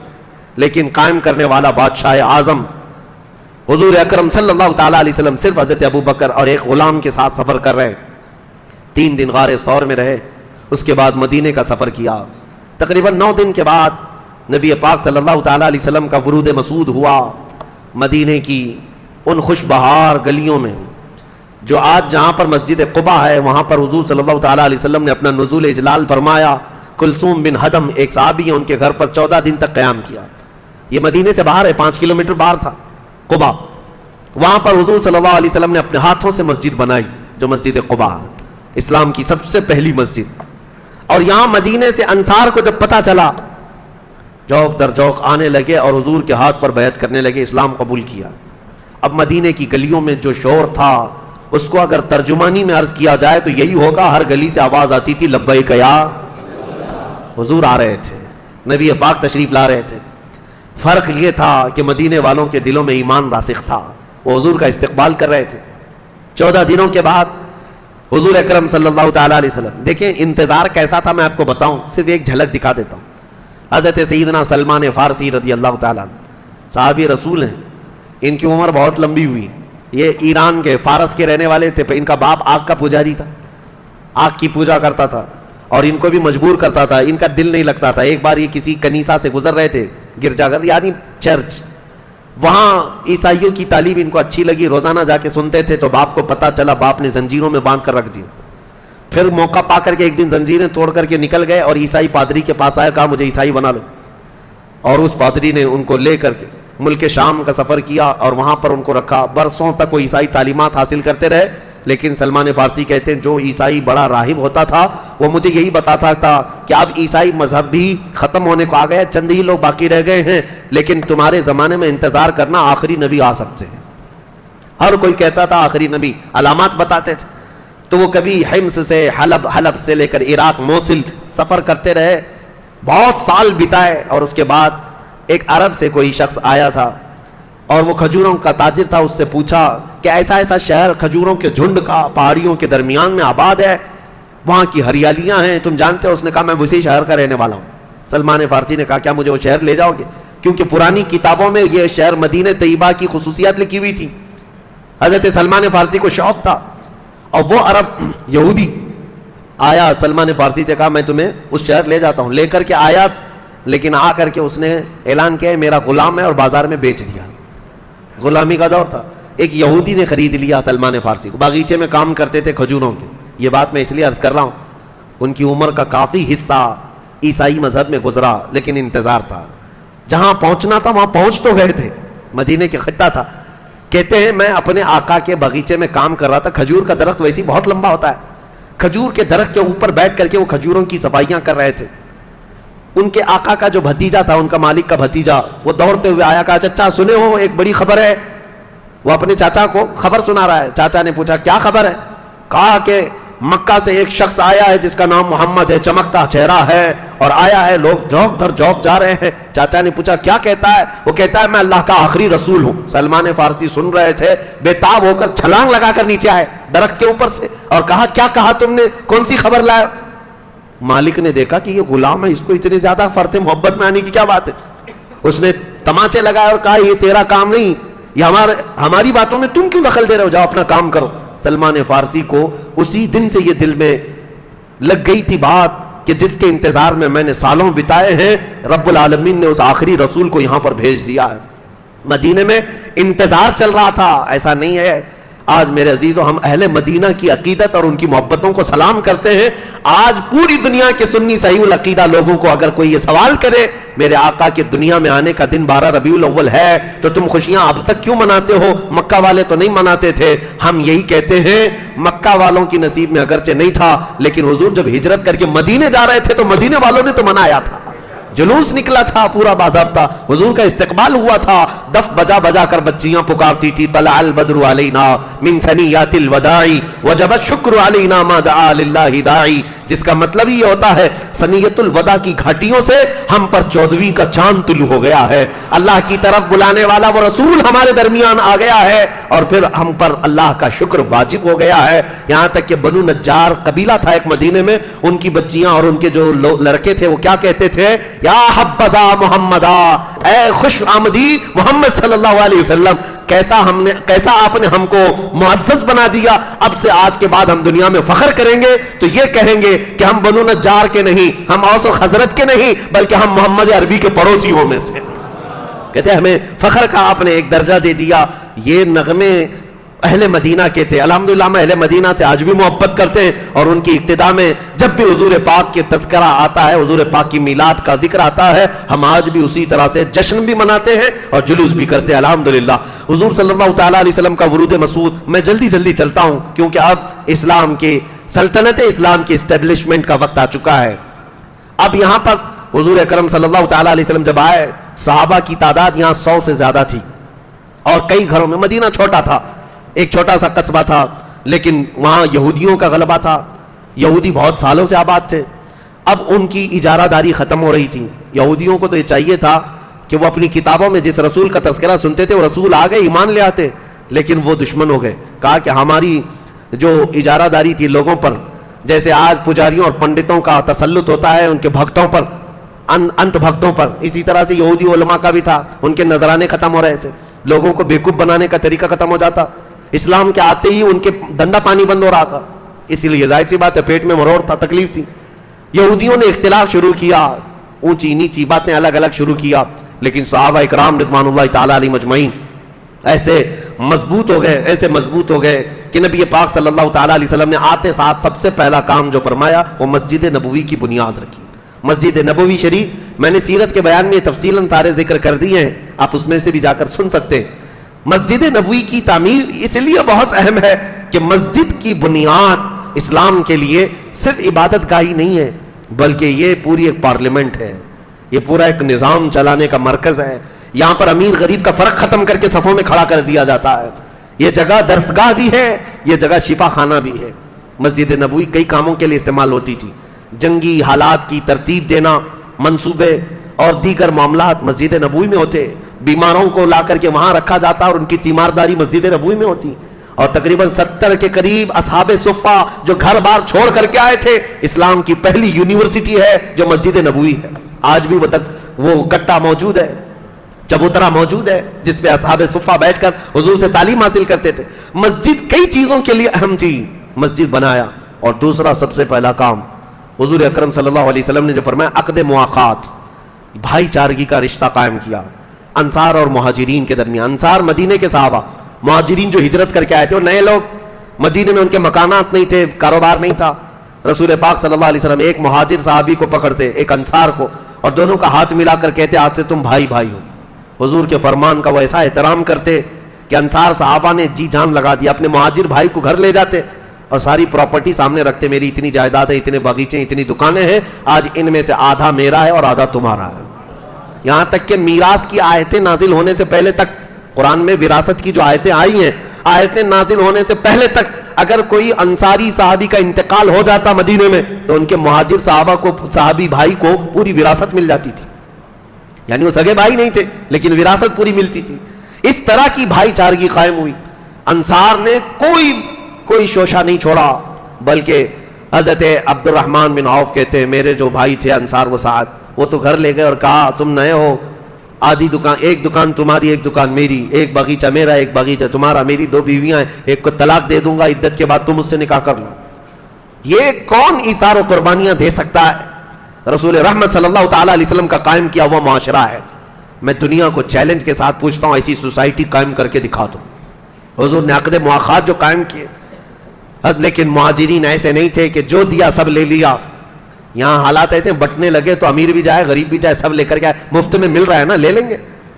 حق کس کا ہے وہ نہیں دیکھا جاتا، راشن بٹ رہا ہے تو بھی لے لو، پیسے بٹ رہے ہیں تو بھی لے لو، اس میں سب شریک ہیں۔ مہاجرین غیرت مند تھے، انصار سے کہا کہ نہیں، نہ تمہارے باغیچے ہم لیں گے، نہ تمہاری دکانیں، نہ تمہاری بیویاں، ہمیں لے جاؤ مدینے کے بازار میں کھڑا کرو اور ہمیں یہاں کی تجارت کے طریقے سکھاؤ۔ مہاجرین خود ان پر ڈیپینڈ نہیں تھے، سیلف اپنے اعتبار سے گئے بازاروں میں تجارت کے ہنر سیکھے۔ عبد الرحمن بن عوف صحابی ہیں، یہ وہ صحابی ہیں جو سب چھوڑ کر کے آئے تھے، لیکن 10 سالوں کے اندر ان کی تجارت کا حال یہ تھا کہ پورے مدینے میں ان سے بڑا مالدار کوئی تھا ہی نہیں، ان سے بڑا مالدار نہیں تھا۔ پھر حضرت عثمان بن عفان تھے، یہ وہ لوگ ہیں جو مدینے میں تجارت کر کے اپنے آپ کو فروغ دیے، صرف انصار کے پیسوں پر پوری زندگی نہیں گزاری۔ یہ عقد مواخات تو ایسی تھی کہ ایک پانی کا چھوٹا سا پیالہ بھی آ جائے صحابہ سب سے پہلے دوسرے کی طرف دیکھتے تھے کہ کہیں ان کو پیاس نہ لگی ہو۔ یہ صرف بولنے والی بات نہیں تھی، رسول رحمت صلی اللہ تعالیٰ علیہ وسلم نے جو اسلام کی حکومت اسٹیبلش کرنے سے پہلے یہ جو بھائی چارگی قائم کی، یہ مین ریڑھ کی ہڈیاں تھیں، بنیادیں تھیں۔ آج اگر تم چاہتے ہو کوئی چیز قائم کرنا تو صرف سکتہ حاصل کر لینا یہ اصل بات نہیں ہے۔ حکومت کا تختہ کبھی بھی تمہیں مل جائے گا، کبھی بھی مل جائے گا، لیکن چلاؤ گے کیسے؟ تمہارے پاس وہ اخلاق کہاں ہے؟ تمہارے پاس وہ نظام کہاں ہے؟ نبی کریم صلی اللہ تعالیٰ علیہ وسلم نے سب سے پہلے صحابہ کے دلوں میں نظام بھر دیا تھا، اخلاق بھر دیے تھے، ایثار بھر دیا تھا۔ اسی لیے ان کے یہاں خرد برد اور خیانت کی ایک روایت بھی بتا دو کسی صحابی نے 1 روپیہ کسی کا دبا لیا، 1 سکہ کسی کا رکھ لیا، نہیں۔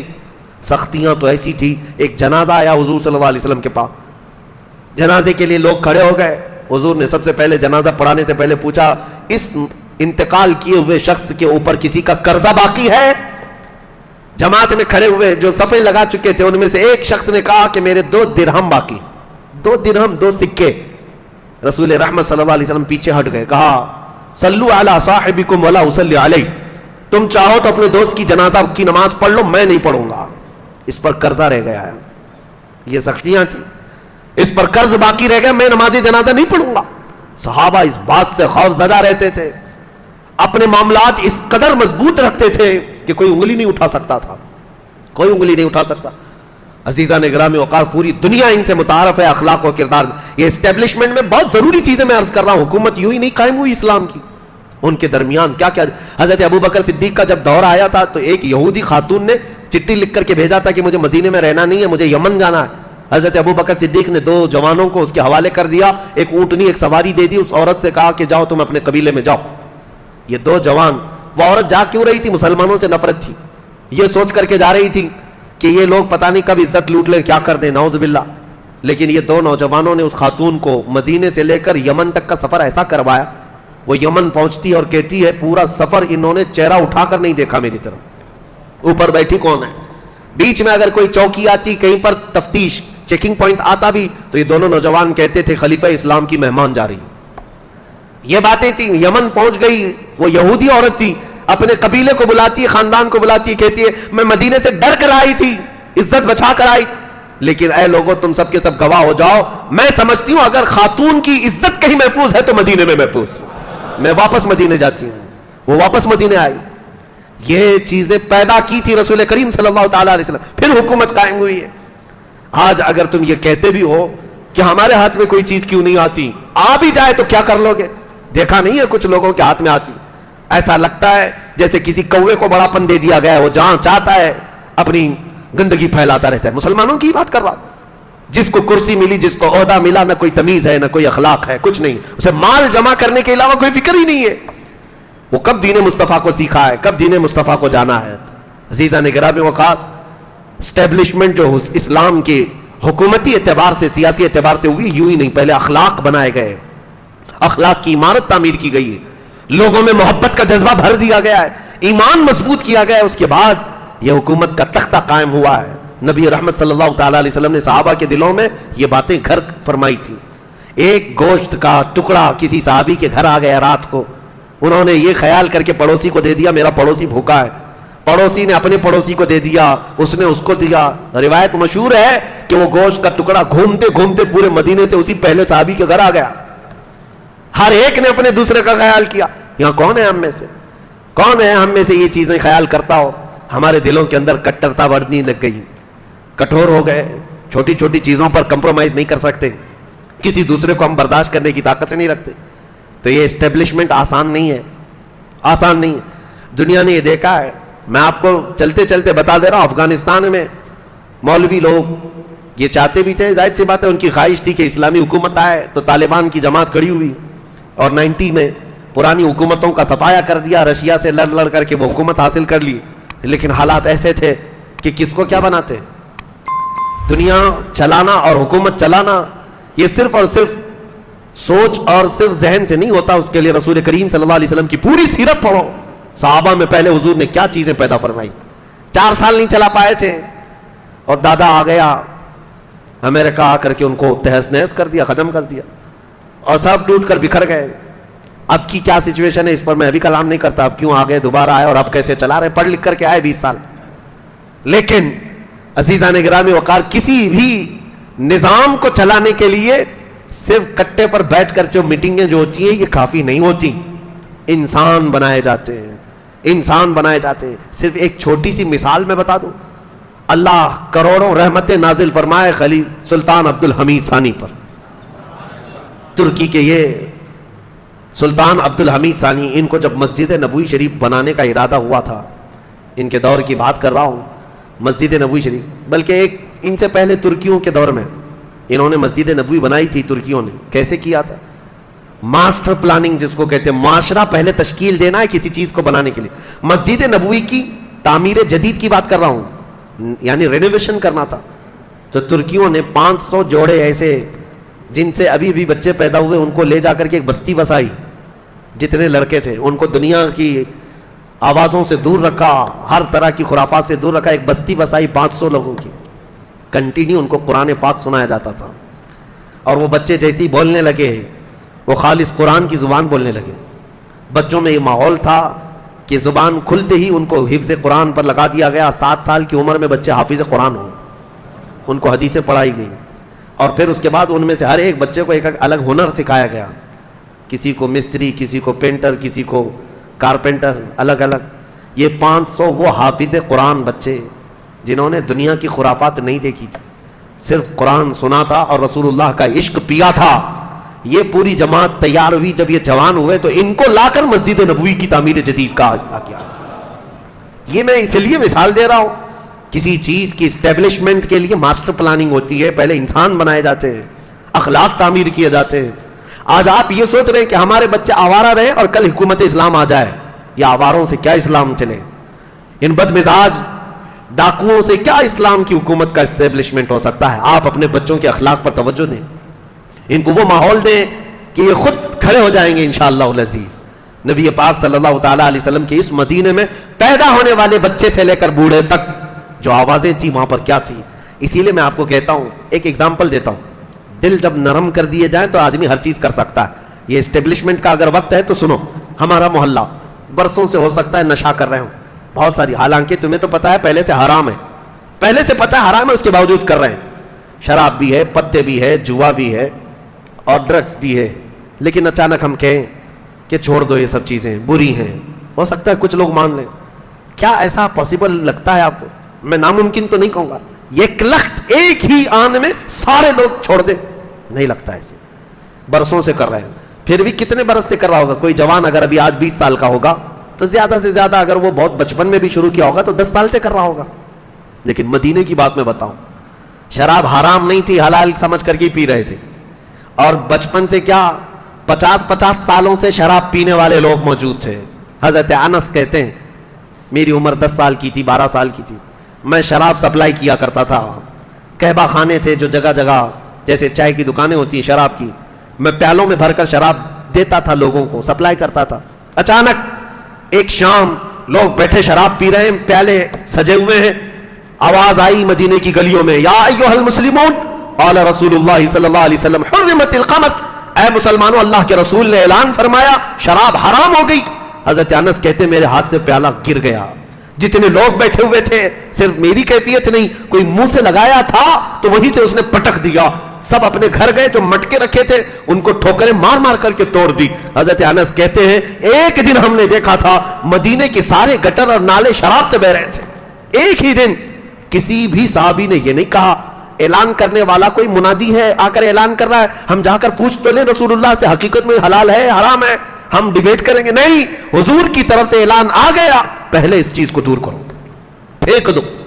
بچنے کا یہ جذبہ جب ان کے دلوں کے اندر تھا, ارے میرے عزیزو ایک بار تو حالت یہ تھی صحابہ کا فرمان برداری کا جو جذبہ تھا. حضور ایک طرف جا رہے تھے, نبی پاک صلی اللہ تعالیٰ علیہ وسلم نے فرمایا مجھے لہسن پسند نہیں ہے, اچھا نہیں لگتا.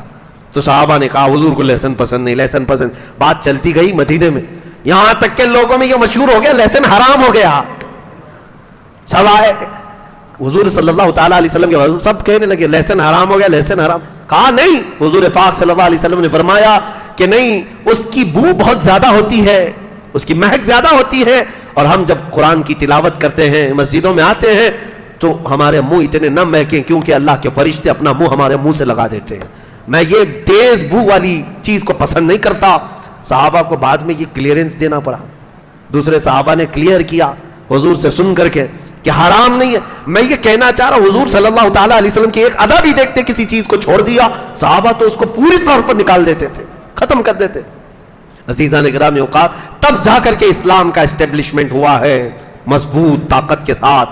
وہ صرف مسجد نبوی سے چلنے والی حکومت تھی. اب حالات یہ تھے کہ جیسے ہی نبی پاک صلی اللہ علیہ وسلم مدینے میں آئے, تیسرا کام, پہلا کام مسجد نبوی کا, دوسرا کام عقد مواخات بھائی چارگی کا, تیسرا کام یہودیوں سے اور مدینے کے رہنے والوں سے ایگریمنٹ کیا.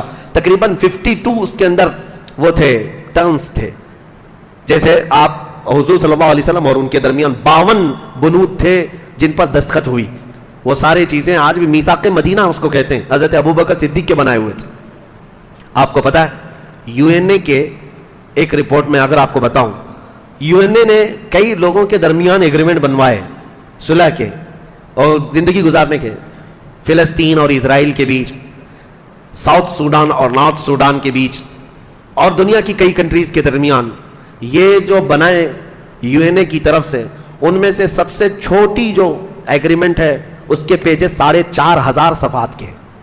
4,500 صفحات میں کیا لکھ مارا ہے پتہ نہیں. صدیق اکبر رضی اللہ تعالیٰ عنہ نے ایسا میثاق بنایا تھا جو 14 صدیوں تک آج تک یاد کیا جا رہا ہے, جو صرف 1.5 صفحے کے اندر موجود تھا. ایک صفحہ اور دوسرا آدھا صفحہ, اس کے درمیان 52 ایسے ٹرمز تھے, کنڈیشنز تھے جو دونوں کے درمیان تھے. اس میں سے مین چیز یہ تھی, ہم مدینہ طیبہ میں آئے, ہم تمہیں تکلیف نہیں دیں گے, تم ہمیں نہیں دو گے, لڑائیاں ہماری آپس میں نہیں ہوں گی, اور قریش جب بھی حملہ کریں گے, مکہ والے آئیں گے تو ہم ساتھ میں مل کے لڑیں گے. مدینے کی حفاظت تمہارے لیے بھی ہمارے لیے بھی ہے. تم جس جماعت کے ساتھ اچھائی کرو گے ہم بھی اس کے ساتھ اچھا کریں گے, ہم جس کے ساتھ معاہدہ کر لیں گے تم کو بھی کرنا پڑے گا. اس طرح کی ساری چیزیں تھیں. لیکن یہ یہودی غدار یہ سارے ٹرمز توڑ دیے تھے, جس کی وجہ سے ان کے ساتھ جنگیں ہوئی. بنو نذیر, بنو قریظہ, یہ جو 2 قبیلے تھے ان کو مار کر بھگایا گیا, مدینے سے نکالا گیا. پھر خیبر میں گئے, خیبر کی جنگ کے بعد وہاں سے بھی نکال کر کے ان کو بھیجا گیا. اب دنیا بھر میں ادھر ادھر گھومتے پھرتے ہیں ذلیل و خوار, اسرائیل کو قبضہ کیے بیٹھے ہوئے ہیں. لیکن یہ ایسے ذلیل و خوار ہے کہ قیامت تک ان پر ذلت طاری رہے گی, اللہ کا غضب ان کے ساتھ رہے گا. یہ بے گھر ہو کر کے دنیا میں رہتے رہیں گے. آج اسرائیل پر گئے ہیں اور قبضہ جما کر کے 70 سال سے بیٹھے ہوئے ہیں, فلسطینیوں کا جینا تنگ کر کے رکھے ہیں یہ یہودی. دیکھنا وہ وقت آئے گا یہاں سے بھی یہ بے گھر ہوں گے اور ان کو وہاں سے بھی نکالا جائے گا. بلکہ حدیث پاک ہے, مسلم شریف کی حدیث ہے, ایک وقت آئے گا, حدیث شریف بتا رہا ہوں میں, جب حضرت امام مہدی حضرت عیسیٰ علیہ السلام کا دور آئے گا, مسلمان گزر رہا ہوگا تو جو پتھر ہوگا نا, پتھر بھی اللہ اس کو بولنے کی طاقت دے گا. وہ کہے گا یا مسلم ان ورائی یہودیا فقتلہ, اے مسلمان آجا میرے پیچھے یہودی چھپا بیٹھا ہے اسے مار ڈال. پتھر بولیں گے. حضور صلی اللہ علیہ وسلم نے فرمایا میرے عزیز وہ دور کب آئے گا؟ ظاہر سی بات ہے ہماری ان باتوں کو بھی اسرائیلی بڑے سیریس لیتے ہیں, پھر ہمیں ویزا نہیں دیتے ہیں بیت المقدس جانے کے لیے. پچھلی مرتبہ ایسا ہوا کہ تقریباً 6 گھنٹے ایئرپورٹ پہ بٹھایا اور مجھے وہاں سے ریجیکٹ کیا کہ جا نہیں سکتے. تقریریں کرتی ہیں, چبھتی ہیں, جیسی بھی ہوتی ہوں گی یہ امانت ہے, ہم سپرد کر کے جائیں گے انشاءاللہ. اور میرے آقا کا فرمان ہے سب سے افضل جہاد ظالموں کے سامنے حق بات اعلانن کرنا, اور ہم وہ کرتے رہیں انشاءاللہ. میں یہ عرض کر رہا ہوں حضور اکرم صلی اللہ تعالیٰ علیہ وسلم نے جب حکومت قائم فرمائی, تیسرا میثاق مدینہ ہو گیا, ایگریمنٹ ہو گیا.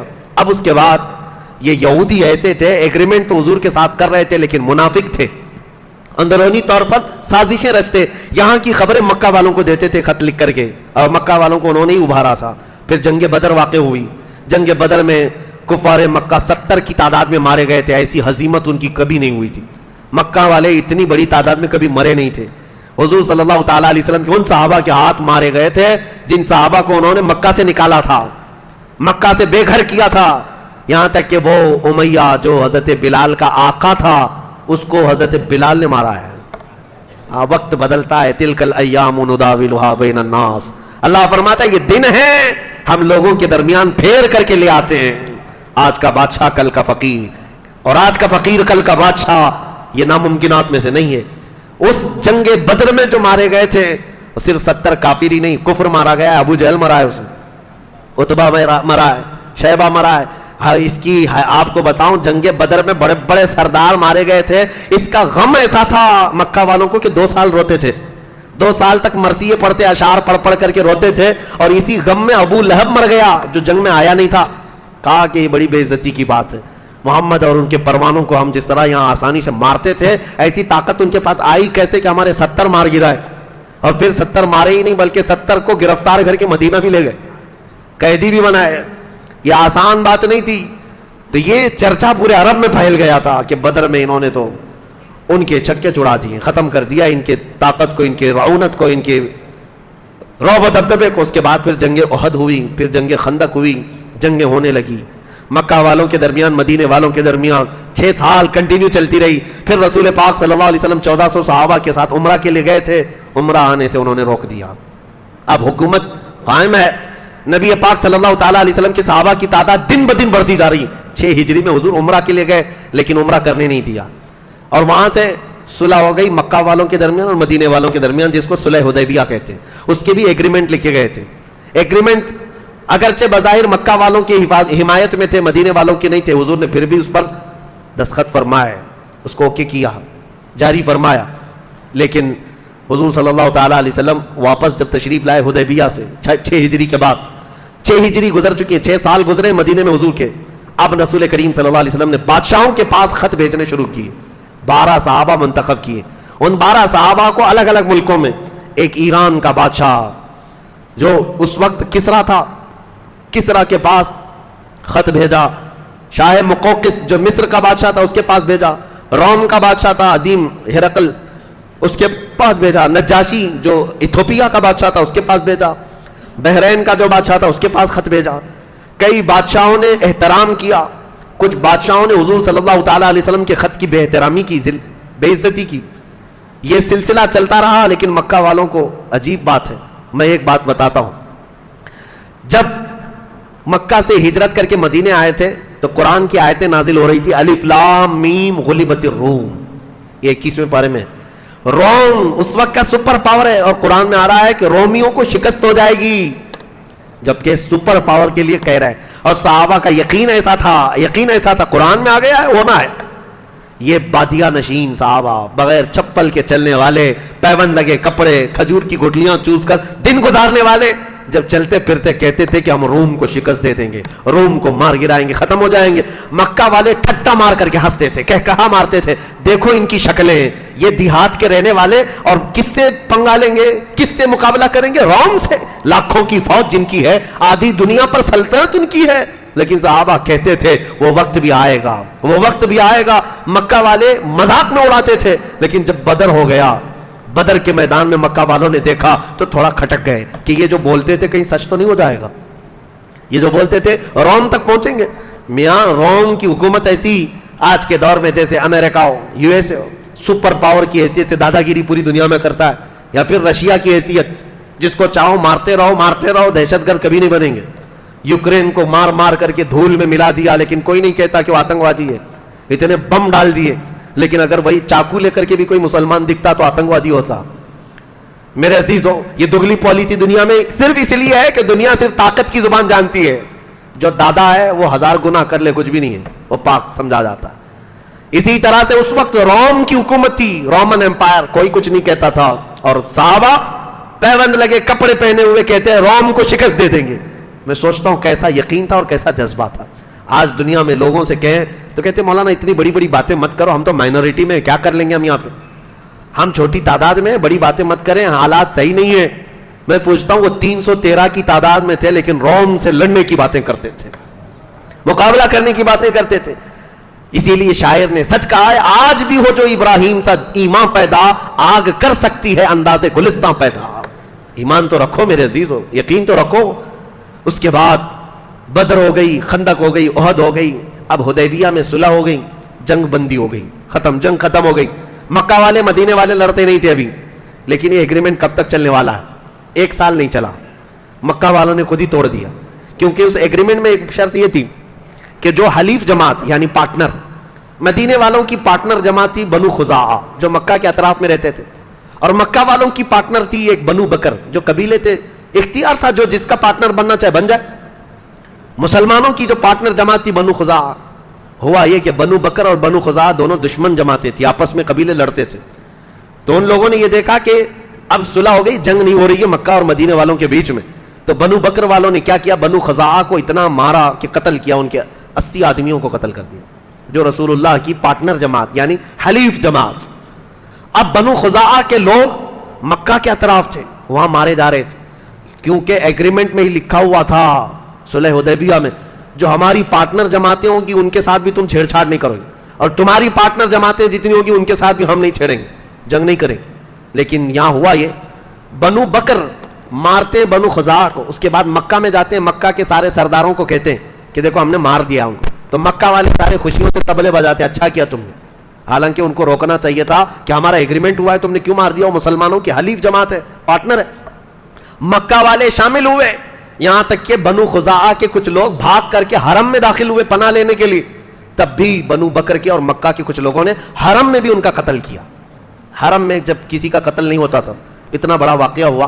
سنو اب حدیث پاک, حضرت ام سلمہ فرماتی ہیں حضور صلی اللہ تعالی علیہ وسلم وضو فرما رہے تھے میرے گھر میں, شام کا وقت تھا, اچانک وضو کا لوٹا چھوڑ دیا اور کھڑے ہو کر کے حضور نے فرمایا لبیک لبیک لبیک 3 مرتبہ فرمایا, اور اس کے بعد فرماتے ہیں نصرت نصرت نصرت.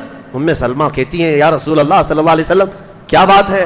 حضور فرماتے ہیں ہماری حلیف جماعت بنو خزاعہ پر بنو بکر نے حملہ کیا ہے اور ان کے آدمیوں کو قتل کیا ہے, اور بنو خزاعہ اپنے قبیلے سے مجھے مدد کے لیے پکار رہے ہیں, تو میں نے یہی سے لبیک کا نعرہ لگایا ہے. یہ میرے آقا نے فرمایا, یہ حدیث میں موجود ہے. حضور وہاں سے لبیک کہہ رہے ہیں, ہاں میں حاضر ہوں, میں حاضر ہوں, میں حاضر ہوں. عزیزان گرامی, اسی لیے بریلی والے اپنے پیٹ سے کوئی عقیدہ نہیں کرتے, وہ صحابہ کا مسلک تھا جو امام اہل سنت اعلی حضرت کا مسلک ہے. ہم یہاں سے پکارے, وہ وہاں سے سنے, مصطفیٰ کی سماعت پہ, یہ ہمارا عقیدہ الحمدللہ صحابہ کا ہے. بنو خزاعہ کی مدد کے لیے حضور کھڑے ہوئے اور صحابہ سے کہا دیکھو ایگریمنٹ ٹوٹ گیا, انہوں نے ہماری حلیف جماعت کو مار دیا ہے. اب ہوا یہ کہ صحابہ اکرام میں بھی جوش تھا, حضور نے سب کو تیار کیا, کہا کہ اب انتقام لینا ہوگا کیونکہ ہماری پارٹنر جماعت ہے, کل کو کیا ہوگا, وہ کہیں گے کہ مسلمانوں کے ساتھ ہونے کا کوئی فائدہ نہیں. حضور صلی اللہ تعالی علیہ وسلم نے جیسے ہی اعلان فرمایا, صحابہ جمع ہو گئے, کتنے 10,000 کی تعداد میں. اب یہ 7ویں ہجری ہے, 10,000 کی تعداد میں صحابہ جو جمع ہوئے, مکہ والوں میں کھلبلی مچ گئی کہ اب کیا ہو گیا.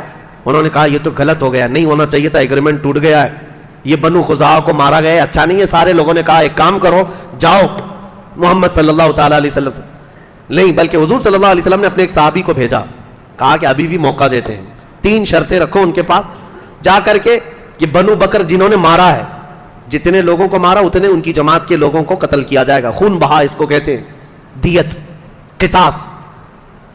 یہ ایک شرط یہ ہے, جتنے لوگوں نے ہماری پارٹنر جماعت کو مارا ہے اتنے تمہارے بھی مارے جائیں گے. دوسری شرط یہ ہے, مکہ والے تم اعلان کر دو آج کے بعد سے بنو بکر تمہاری حلیف جماعت نہیں ہے, تمہاری پارٹنر نہیں. یا تو تیسرا یہ اعلان کر دو کہ جو ایگریمنٹ صلح حدیبیہ میں ہوا ہے وہ ختم ہو گیا. حضور کے ایک قاصد صحابی مکہ آئے, ان لوگوں سے کہا یہ 3 شرطیں رسول اللہ نے بیان کی. مکہ والوں نے ٹھٹا مار کر کے کہا تینوں بھی منظور نہیں ہمیں, نہ ہم کسی کے خون کا بدلہ دیں گے, نہ ہم اپنی پارٹنر جماعت کا ساتھ چھوڑیں گے, اور اگر تم یہ کہتے ہو ایگریمنٹ ہے یا نہیں ہے, جاؤ بول دو کہ ایگریمنٹ ختم ہو گیا. غرور میں تھے, ایسے گھمنڈ میں تھے. صحابی رسول واپس آئے, حضور سے کہا یا رسول اللہ صلی اللہ علیہ وسلم انہوں نے دونوں شرطیں نامنظور کی اور کہا ایگریمنٹ ٹوٹ گیا, ختم ہو گیا. حضور نے فرمایا چلو اب چلتے ہیں مکہ, یہ فتح مکہ کے راستے ہیں. یہاں سے اب اسلام کی وہ نشر و اشاعت جہاں سے میرے آقا ہجرت کر کے گئے تھے واپس اس وطن آنے والے ہیں. جیسے ہی انہوں نے اعلان کیا ایگریمنٹ ٹوٹ گیا ہے, حضور پاک صلی اللہ علیہ وسلم نے صحابہ کو اعلان کیا تو صحابہ جوش و خروش میں جمع ہوئے. اب یہ نقل و حرکت مکہ والوں کو پہنچی مکہ والوں میں کھلبلی مچی، کہا ایسا نہ ہو ایگریمنٹ کو دوبارہ رینیو کیا جائے، تجدید کی جائے، غلطی سے ہم نے کہہ دیا تھا ٹوٹ گیا، نہیں ابھی نہیں ٹوٹا ہے، اس کو رینیو کیا جائے. اور اپنے سردار ابو سفیان کو بھیجا کہ جاؤ مدینے میں جا کر کے بات کرو کہ ہم ایگریمنٹ رینیو کرنے آئے. جب وہ مدینے میں آئے ابو سفیان، رسول اللہ صلی اللہ علیہ وسلم نے بات ہی نہیں کی، حضور نے بات ہی نہیں کی ابو سفیان سے. اب وہ حضرت ابو بکر کے پاس جائے، حضرت علی کے پاس جائے، حضرت عمر کے پاس جائے کہ جاؤ حضور سے کچھ سفارش کر دو، میں ایگریمنٹ رینیو کرنے آیا ہوں، جنگ نہیں چاہیے، صلح ہی پر چلیں گے. کسی صحابی نے اس کو منہ نہیں لگایا، یہاں تک کہ تنگ آ کر ابو سفیان اپنی بیٹی کے گھر آئے. ان کی بیٹی کون ہے؟ ام حبیبہ، حضور کی زوجہ ہے، رسول اللہ صلی اللہ علیہ وسلم کی زوجہ ہے. ابو سفیان کہتے ہیں یہ بعد میں اسلام لائے، تھک ہار کر کے اپنی بیٹی کے گھر گئے، ہو سکتا ہے رسول اللہ کی بیوی ہے میری بیٹی، اس کے ذریعے سے بات پہنچا دوں، حضور مان جائیں گے، اپنی بیوی کی بات تو رکھیں گے. تو ابو سفیان گھر گئے ام حبیبہ کے گھر. کمال ہے اس خاتون ام المومنین کی، وہ وفا شعاری میرے مصطفیٰ سے، باپ کافر ہے، مصطفیٰ کریم کی زوجیت میں رہنے والی ہم کروڑوں مومنوں کی ماں، سلام ان کی تربت پر. گھر میں ابو سفیان جیسے ہی داخل ہوئے، باپ آیا ہے بیٹی کے لیے، کئی برسوں کے بعد آیا ہے، جیسی آئے بستر بچھا ہوا تھا. ام حبیبہ رضی اللہ تعالیٰ عنہ نے دیکھا ابو سفیان آیا ہے گھر کے اندر، فوراً بستر کو کھینچ لیا، لپیٹ کر کے دوسری طرف کیا. ابو سفیان نے کہا بیٹھ جاؤں، کہا بیٹھنا ہے تو بیٹھ سکتے ہو، کہا بستر تو رکھتے، چادر تو رکھتے. ام حبیبہ نے کہا قسم رب ذوالجلال کی، اس بستر پر میں کسی ناپاک کو بیٹھنے نہیں دے سکتی، اس لیے کہ رسول اللہ کا بستر پاک ہے، جس پر میرے آقا بیٹھتے ہیں میں کسی ناپاک کو اس پر بیٹھنے نہیں دے سکتی. یہ کیسا کمال کا ایمان تھا، بیٹی اپنے باپ کو رسول اللہ کے بستر پر آنے نہیں دینا چاہتی. آج لوگ ہم سے یہ پوچھتے ہیں کہ آپ اس طرح کے بھید بھاؤ کرتے ہیں، فلاں سے مت ملو، ان سے نہ ملو. میرے عزیزوں، ہماری محبت رسول اللہ کے رشتے سے ہے، ہماری دشمنی بھی رسول اللہ کے رشتوں سے جو انجام ہے اسی سے ہے. اسی کو بات رکھو، یہ ہمارا پیدا کیا ہوا مسلک نہیں ہے. حضرت ام حبیبہ نے اپنے باپ کا بھی خیال نہیں کیا، اگر میرے رسول کا نہیں ہے تو نہ میرے گھر کا ہے نہ میرا باپ ہے.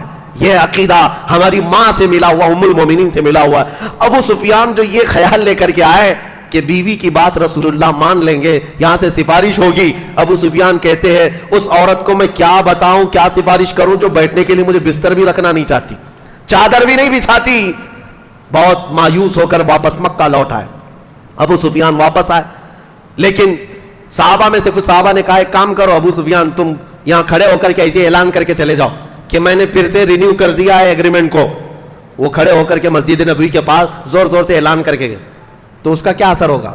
کسی نے ہاں کہا، لبیک کہا، حضور نے اس پر منظوری دی نہیں. مکہ واپس آ کر کے کہا، مکہ والوں نے پوچھا کیا ہوا کیا ہوا، ایگریمنٹ رینیو ہو گیا؟ کہا نہیں کسی نے میری سنی تو نہیں، لیکن میں نے زور سے اعلان کر دیا ہے، میں نے زور سے بتا دیا ہے. جیسے بھاشن کوئی پی ایم دے کر کے چلا جائے، کسی کو سمجھ میں آئے نہ آئے، بول تو دیا ہے نا، ہم نے تو کنڈم کیا ہے، مذمت کیا ہے.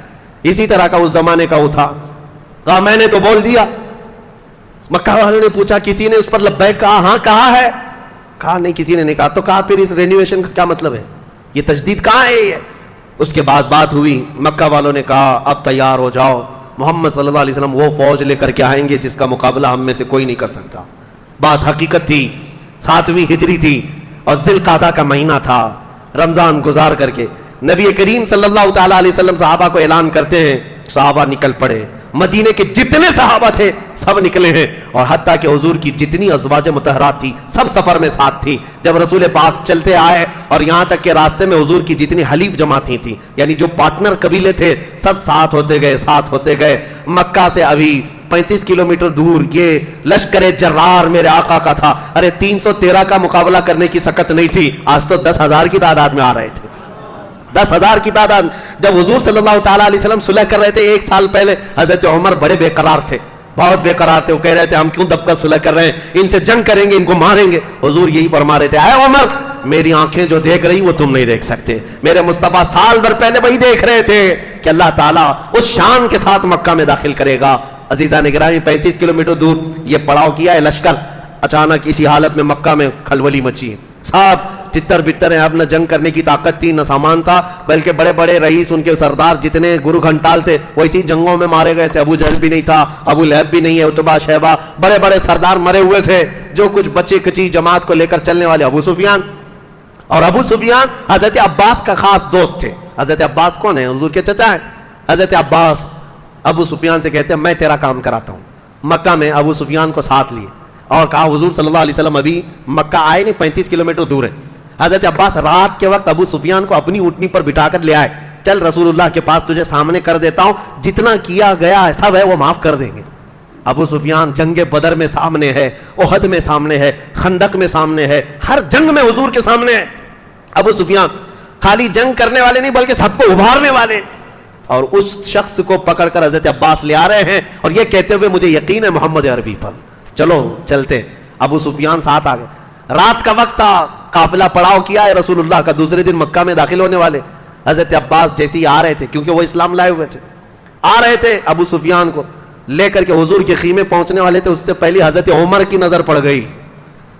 بچ بچا کر کے تو آئے تھے, حضرت عمر دیکھ لیے خیمے سے باہر آئے, جلال کے ساتھ ایک ایسا اعلان کیا کہ پورے خیمے میں لوگوں کی نیند اڑ گئی. کہا کہ یہ کافر کو کہاں سے لایا گیا ہے, اس عظیم دشمن رسول کو کہاں سے لایا گیا ہے. حضرت عباس نے کہا جلدی چلو جلدی چلو, رسول اللہ کے خیمے میں داخل ہو جاؤ نہیں تو عمر چھوڑے گا نہیں.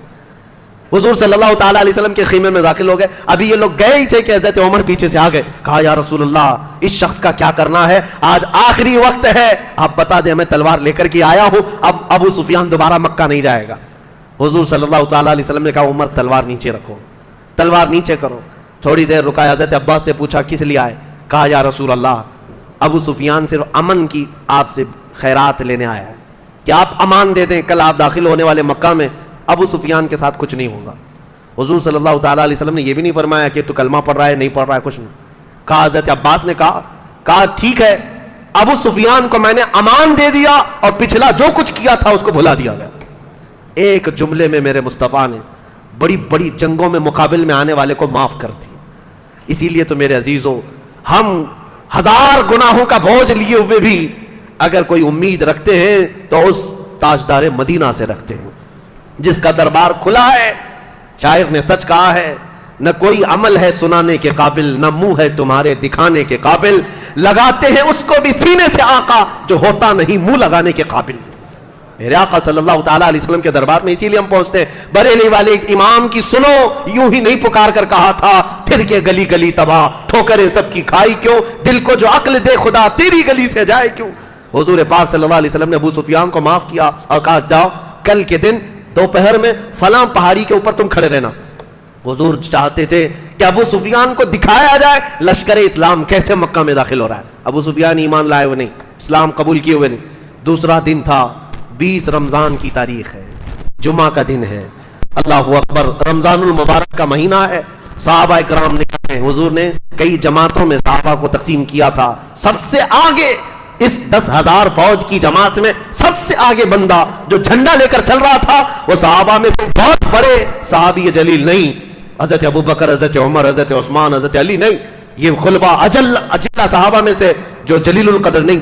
حضور نے اس فوج کے مقدمے میں سب سے آگے جھنڈا دے کر جس کو رکھا تھا وہ بلال حبشی تھے, حضرت بلال حبشی تھے. حضور صلی اللہ تعالیٰ علیہ وسلم نے ان کو آگے رکھا تھا. مکہ والے یہ منظر دیکھیں جس بلال کے پیروں میں رسیاں ڈال کر تم کھینچتے تھے اور گرم ریت پر لٹا کر اس بلال کے جسم کو تم نے گلا دیا تھا, چربی نکل جاتی تھی, اس بلال کو تم مارتے تھے. آج وہ بلال جھنڈا اٹھائے ہوئے خانہ کعبہ کی طرف رواں دواں ہے, بڑھتا چلا آ رہا ہے, اور ایسے یہ چوک در چوک فوج داخل ہونے لگی. اللہ اکبر, قرآن پاک میں اس کا ذکر آیا ہے. اللہ تعالیٰ نے قرآن میں فرمایا ہے, حضور صلی اللہ تعالیٰ علیہ وسلم پر یہ آیتیں نازل ہوئی ہیں کہ لقد صدق اللہ رسولہ الرؤیا بالحق لتدخلن المسجد الحرام ان شاء اللہ آمنین محلقین رؤوسکم ومقصرین لا تخافون. اے محبوب, اللہ نے آپ کے خواب کو پورا کر دیا. آپ کی یہ پوری جماعت کے ساتھ آپ امن کے ساتھ مکہ میں داخل ہو رہے ہیں بغیر کسی خوف کے. حضور صلی اللہ تعالیٰ علیہ وسلم جس جماعت میں تھے صحابہ کی, وہ سب سے اخیر میں تھی. حضور ملاحظہ کر رہے تھے, صحابہ کو جانے دے رہے تھے. صحابہ آگے بڑھتے جا رہے ہیں, وطن عزیز میں آئے ہیں, چھوڑے ہوئے وطن میں آئے ہیں, جہاں جائیدادیں تھی, جہاں بیوی بچے رہے, جہاں بچپنا گزرا, جہاں سب چھوڑ کر صحابہ گئے تھے. پورے 7 سال کے بعد مکہ واپس آ رہے. صحابہ کوئی مٹی اٹھاتا مکہ کی اور اپنے سروں پر ڈال دیتے,